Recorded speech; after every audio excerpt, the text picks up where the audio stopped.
Hi, I'm Neelam Gupta, founder president of RO Foundation, and I'm part of the DLC's CSR and Philanthropic Committee, Delhi chapter. Let me ask you something today.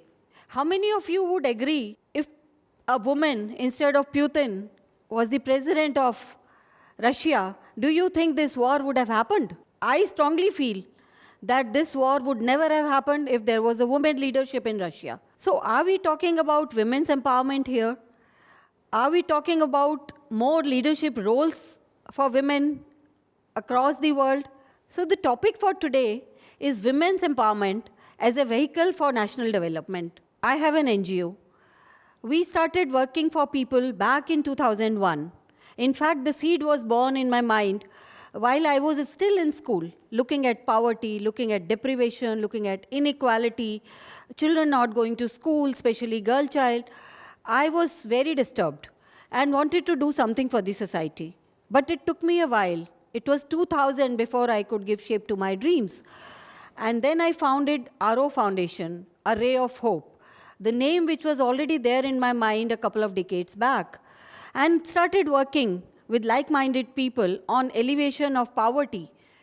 Poverty, as we understand, people being poor, the economic poverty. But when you enter the field, when you go into the communities, when you go into rural India, people have various other kinds of poverty. That's what we call today as multidimensional poverty.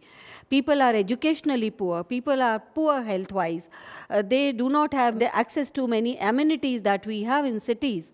So all in all, we started working on multidimensional poverty. And then what happened? We found that women were even more disadvantaged. They were even more poor if you look at multidimensional poverty. So that is where RO Foundation as an organization, and I as a founder president of RO Foundation, we decided that our processes, our work, our programs have to focus on women. And women's empowerment can be the only vehicle for national development. Women have to be included in the national development processes. Women have to come central to the development processes. So here we started with holding hands of women, giving them, empowering women. And can you imagine, in 1951, when we started almost after independence, the women's literacy is one of the indicators of empowerment and one of the indicators of how well a segment is figuring in the development process. It was only 18%. And some of the states, I was shocked to read, had only 3% women's literacy, 2%, which is almost as negligible. So women were totally illiterate. They did not understand anything. They were totally ignorant. So coming from that background of 1951, we've come a long, long way. In 2011, our figures, our data showed that women's empowerment stood at 74%. But then, in today's fast-changing digital world, technology-driven world, where are we with that 74% literacy? Where are our women? Where are they? Where are they participating in the development process? How many women leaders we have? Then how many women are there in the boardrooms? 90% of the boardrooms are filled with men. Only 24.4% women in India are participating in the workforce. Similarly, out of 63 million women which are working as entrepreneurs, only 14% are women. Where are women? We don't see women. Women are discriminated right from the birth. That is what we see around us. So here, even today, I think last week there was a report, Gender Parity Index, released by UNICEF. India has got 135th rank in the world in Gender Parity Index. Last year, there was a report by McKinsey. It said that if all women participated in the development process, our turnover could be 12 trillion by 2025. So that is where the gap is. That is where the women are going missing. Participation of women in GDP is only 17%, whereas for men, it is 38%. So where are we going? We are very happy. We are in a golden era. That is what we say. We have a demographic dividend. What does it mean? 60% of our population is below 29 years of age. Now, if 50% of that population, which comprises of girls and women, is not rising up to its true potential, then where is our demographic dividend? So all in all, RO Foundation, right from the beginning, could see that focus on women is of utmost importance. Women are central to the development process. In case we do not take women forward, our development will be skewed. We will not get the desired result. When our leadership talks about a 5 trillion economy, how are we going to achieve it? I ask everyone, is it possible to achieve it with a 50% population going for economic development? Do you know how many women are in science and technology courses? Do you know how many women are rising in unconventional areas? Very, very few. We only see some urban women who are going like that, who are going places, who are in different, rising pedestals. We were very happy when Mangalyaan was launched and we saw an all-women crew. We become very happy and elated when there is a crew of Air India with all women going and taking a 20-hour flight to San Francisco. Let me take you to another scenario. While we are working in the field, while we are going to villages, think of a village in the interior of UP, a backward village. Utmost backwardness for women. They remain in parda. They are not allowed to go out. The girls are not allowed to go to colleges because the college is far away. How will they go? There is no transport. There is a security problem.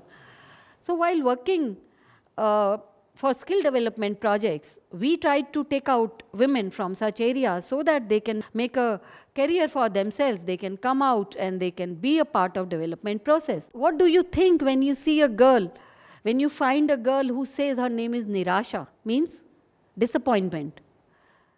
How can a parent give such a name to a daughter? Because she was born after 2 daughters. She was the 3rd daughter. She was the most unwelcome part of the family. And she was called Nirasha. She was not given opportunities to study fully. She had a very great potential. But she could not study. She dropped out of school. When we reached her, we had to convince her parents to allow her to go in for skill development, to go in for a job placement training so that she can remove the poverty of her family. The family was very poor, but so backward that they will not allow the girls to go out. With great convincing and with a lot of persuasion, we could bring that girl out, and we took her under our fold and gave her the training. 3 months training, residential training was given to her, and today that girl, a team leader of 30 people, she is working with Big Bazaar and she is earning 35,000 a month. The whole family has been alleviated out of poverty. And she is a role model, a celebrity in her village. 50 other girls from that village came to us and they said they want to do this same thing. So this is what women's empowerment does. So I have hundreds of such examples. Now even in case of Nirasha, she has got married now. Her husband is working. They have taken a flat in the city. Both are earning very well and they are on way to being a very, very productive part of this national development process. But how many are we able to take out? That is the question. And the question also is, what are the barriers? Why women are not coming out? Even though we want women to come out, even though the government has hundreds of schemes where they are supporting women, but why? What keeps them, what holds them back in coming out? Just to share some examples. There is a place called Cherrapunji in Meghalaya. Everybody knows that it's the highest rainfall area in the world. But it's like water everywhere, not a drop to drink. The tribes, East Khasi Hills, women in these tribes, they only know how to fetch water. Every day a woman will hold a pitcher at her back, go uphill, downhill, find a stream, take water, come back, do 5 rounds. Where is the time for education? Where is the time for skill development? We had reached out for a project in such an area in East Khasi Hills. And when we saw women were not participating, they were not available for training, then we realized what was happening in that community. What were the barriers which were keeping women out of the development process? So here we realized that women, for coming out, they need opportunities. So two things at Taro Foundation we realized early on during our projects was women, first thing they needed was a freedom of choice. They should have a freedom of choice about their lives, about what they want to do, how they want to spend their lives, what they want to achieve. And second is the equal opportunities. Sadly, in our country, both are not there. Women's voice is not there. Their freedom of choice is not there because families don't allow. There is backwardness, there is stigma, there is safety, there is security. They cannot do what they want. And even if they want to do what they want, even if they are allowed to do what they want, where are the opportunities for them? So they are just caught up in this vicious cycle of freedom of choices and availability of opportunities. So that is where RO comes in. And we are facing several challenges in bringing women out. A host of challenges, including the challenge of COVID, where we felt that all the work that we had done has again regressed back to the same thing, where women were the victims of job hits. When jobs were taken away, when industries closed, when companies closed, it was the women who were worst hit because men continued their job. But women, they were taking care of the family, of children. Several of the women lost their jobs. They were victims of domestic violence more than ever before. So I just want to say that whatever may happen, if there is a disaster, if there is a conflict, if there is a calamity, it is always the women who are suffering, who are taking the brunt of all these things. So what do we do about it? How do we bring women out? How do we increase gender diversity in workplaces? That's the big question. Women's empowerment is a very burning topic these days. Everybody loves to talk about women's empowerment. You go to any forum, everybody is talking about women's empowerment. But what is it about? They're all talking about gender equality, gender parity. So many terms are thrown at us, gender discrimination. But what are we talking about when our gender parity index stands at 135? So another report by McKinsey says that with the pace that we are going about achieving women's empowerment or gender parity or gender equality, it will take us at least 200 years to achieve that parity. Isn't it shocking? And by that time, where will we be? So that is what we need to work on. We need to accelerate the progress towards women's empowerment. We need to take up all measures to improve gender diversity in workplaces. How do we achieve it? It has to be a very conscious effort, both from girls' side and from boys' side, or women and men. When women are in workplaces, we have to be sensitive about that. I think men have to be more sensitive. So right from the beginning, when a child is born, they need to have a child-friendly approach. They need to have a girl-friendly approach. They need to have a woman-friendly approach and see to it that they are comfortable in the workplaces. They are given the kind of advantage at the workplaces which they need. A lot of laws are there against sexual harassment, which we find is a major deterrent in workplaces. They are not given equal pay for equal work. They are not given timely promotions. There are many factors where women feel disadvantaged. So we have to take care of that. Everybody has to consciously make an effort to give them equality. At the same time, I would also urge girls to support each other, because the girls also sometimes we feel that they are not supporting women is a big thing. Wherever we have women leaders, it is seen that they are supporting women, and there is more gender diversity in those workplaces.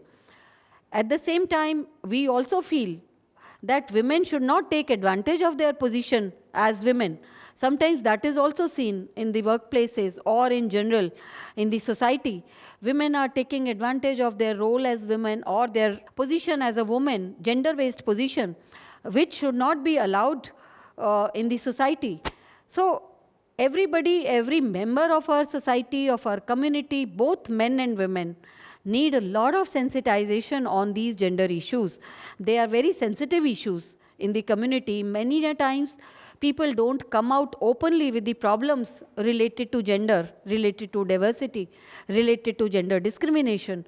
So we have to sensitize people, sensitize both men and women in the workplaces to handle those issues with utmost sensitivity, with an ultimate objective of an inclusive growth, of an inclusive environment, of an inclusive workplace, where both the genders flourish equally and both are complementary to each other, rather than creating rifts and only one gender flourishes. We should go hand in hand. So let us all work towards empowerment, women's empowerment, and remove all the barriers to achieve gender equality and gender equity, and rise as a society, as a community, as a nation. Thank you so much. And I would like to take this opportunity to thank DLC, to thank Jimmy for giving me this opportunity to come here and share my thoughts on women's empowerment, and also how women's empowerment can be a vehicle for national development and progress. Thank you very much.